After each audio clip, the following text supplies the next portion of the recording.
यज्जाग्रतदेवं दुरमुदैति तदुसुप्तस्व तथैवेति दूरङ्गमं ज्योतिषां ज्योतिरेकं तन्मे मनसि संकल्पमस्तु। हरि ओम। नमस्कार।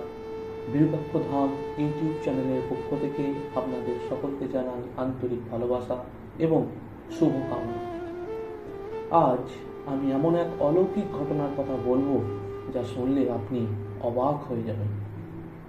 মহান মাতৃসাধক বিরূপাক্ষ, যিনি বহুদিন যাবৎ মায়ের আরাধনায় নিজেকে সম্পূর্ণভাবে নিবেদন করেছিলেন।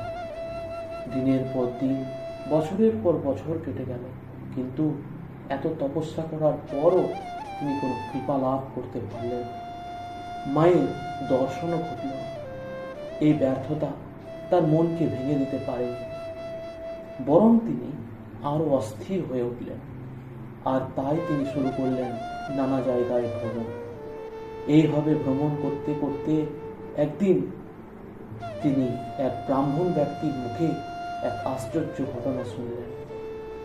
সেই ব্রাহ্মণ বললেন, ভুবনেশ্বর নামের এক রাখাল এক সন্ন্যাসীর কাছ থেকে সিদ্ধি লাভ করে মায়ের দর্শন পেয়েছে। শুধু তাই নয়, তিনি রাজা উপাধি পেয়েছেন এবং শাহজাদা উপাধিতেও তিনি ভূষিত হয়েছেন। এই কথা শোনার পর বিরূপাক্ষর মনে নতুন আশার সঞ্চার হল। তিনি আর দেরি না করে সেই ব্যক্তির কাছে উপস্থিত হলেন। বিরূপাক্ষ ভক্তি করে প্রার্থনা করলেন, মহারাজ, আপনি যে সেই সন্ন্যাসীর কাছ থেকে দেবী মন্ত্র লাভ করে সিদ্ধি অর্জন করেছেন, আমি সেই কথা শুনেই আপনার কাছে এসেছি। আপনি অনুগ্রহ করে একবার দেবীকে আমার দর্শন করান, কারণ আমি বহুদিন ধরে দেবীর আরাধনায় নিযুক্ত আছি, কিন্তু আমার দুর্ভাগ্যের কারণে আজও দেবীর দর্শন ঘটেনি।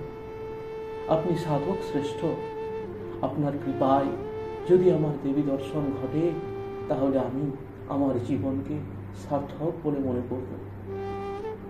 বিরূপাক্ষের এই করুণ প্রার্থনা আর গভীর ভক্তি আর আকাঙ্ক্ষা শুনে সেই সাধক কি সিদ্ধান্ত নিলেন জানতে চান?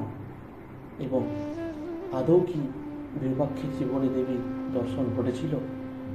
এই রহস্য জানার জন্য পরবর্তী অবশ্যই এবং এই চ্যানেলের সাথে জুড়ে থাকুন। আমি আসবো আবার পরবর্তী ভিডিও নিয়ে। যদি চ্যানেলটি ভালো লেগে থাকে, ভিডিও ভালো লেগে থাকে, তাহলে অতি অবশ্যই লাইক সাবস্ক্রাইব করবেন। ধন্যবাদ। ভালো থাকবেন মায়ের কৃপায়। জয় বিরূপাক্ষ ধাম।